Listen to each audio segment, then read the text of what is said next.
Biruin nyo mga kasinag, 2 days pa lang akong nakapasok sa trabaho. Nag-absent na naman ako ngayon. Sana maayos na talaga to. Problema, kaabalahan ang nangyari sa atin. Hirap talaga mga kasinag. Daming pagsubok na dumaraan talaga sa aking buhay ngayon.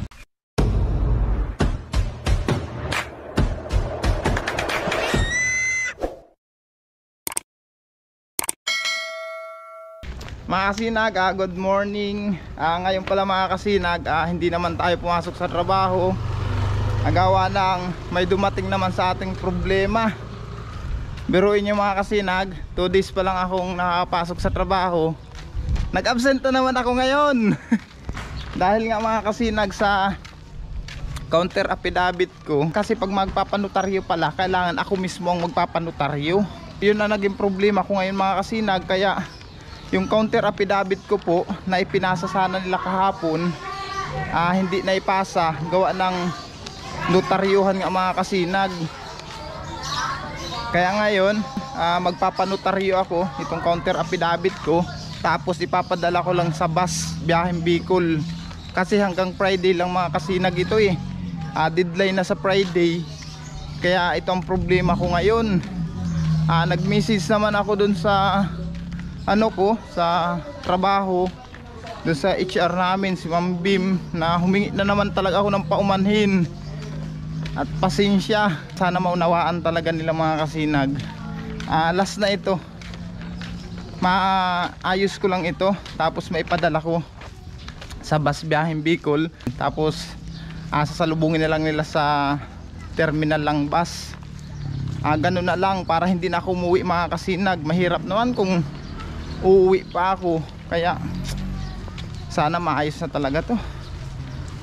Problema, kaabalahan ang nangyari sa atin. Hirap talaga mga kasinag.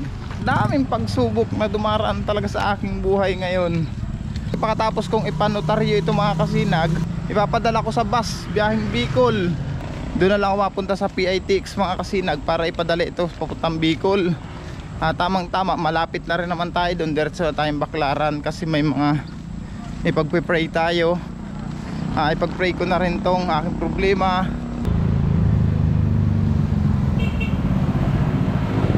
Abang-abang tayo dito. Abang-abang. May jeep na.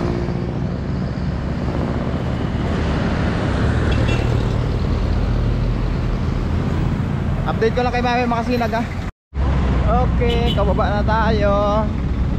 Maghahanap ako ng notaryuhan.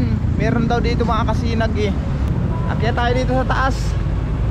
Dito sa may harap ng McDo. Ayun yung McDo pala, malayo. Panotaryo tayo mga kasinag. Napanotaryuhan ko na yung aking counter affidavit. Ngayon nakasakay na ako ng bus. Papunta tayong PITX para ipadala ito sa biyaheng Bicol. Para madali mga kasinag, para umabot siya ng Friday. Pero yung pagsubok to grabe pagsubok sa akin mga kasinag. Pero biruin nyo, 2 days pa lang ako nakakabalik sa trabaho, pa 3 days absent na naman. Wala na, tatagkalin na talaga ako nito. Pero okay lang yan mga kasinag. Wala tayong magagawa. Pero sana hindi naman, bigyan pa ulit ako ng chance. Maayos ko lang talaga ito mga kasinag. Makakapag-focus na ako sa aking trabaho. Last na to, sana maging okay na.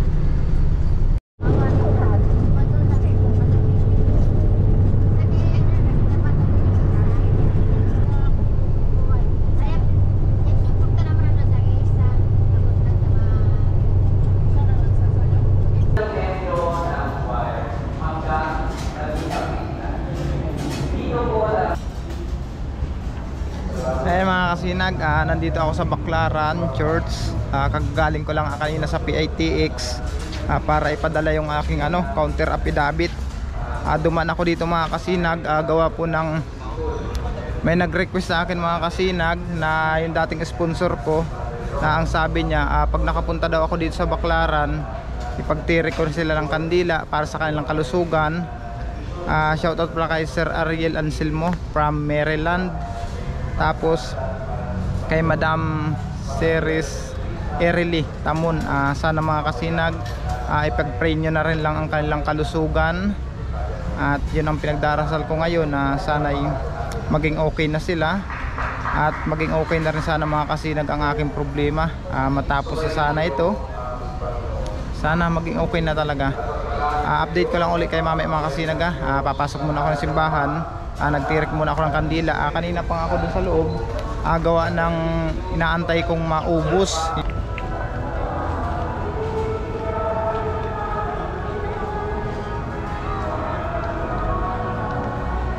Ayun mga kasinag, papasok muna ako. Magsisimba muna ako. Maaga pa naman, mga alas 2 pa lang ng hapon. Hindi pa naman tayo gagabihin, pauwi ng Cavite.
Uwi na tayo. Katatapos lang ng misa, pabalik na ako ng Cavite. Ipag-pray na natin ang lahat na dapat natin ipag-pray. Kaya ngayon mga kasinag, balik na ako. Sana maging maayos na ang lahat.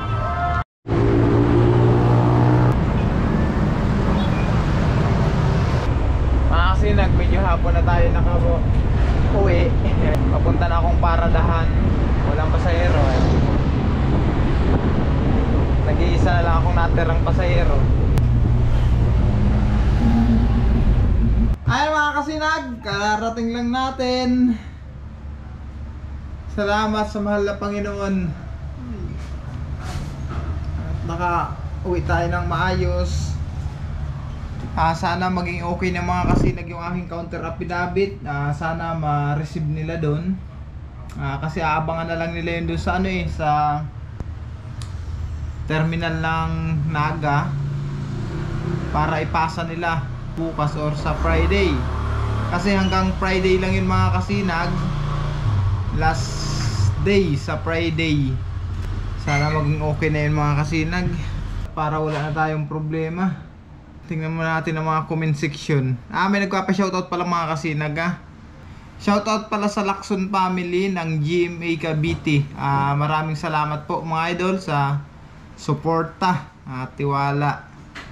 Thank you so much. Yun lang nabasa ko mga kasinag sa comment section na nagpapa-shoutout. Ayun mga kasinag, hanggang dito lang muna. Maraming salamat po sa inyong suporta. Magpapahinga muna ako. Kasi mga kasinag, panibagong pagsubok na naman bukas. Kasi ngayon absent tayo. 2 araw pa lang tayo nakakapasok, nakapag-absent na naman tayo. Kaya bukas magre-report na naman tayo. At sana malampasan ko lahat ng pagsubok na nararanasan kong ito. Sa lahat po ng ating mga viewers, subscribers, mga kasinag, maraming salamat po. Hanggang dito lang muna at magpapahinga muna ako. Bye bye.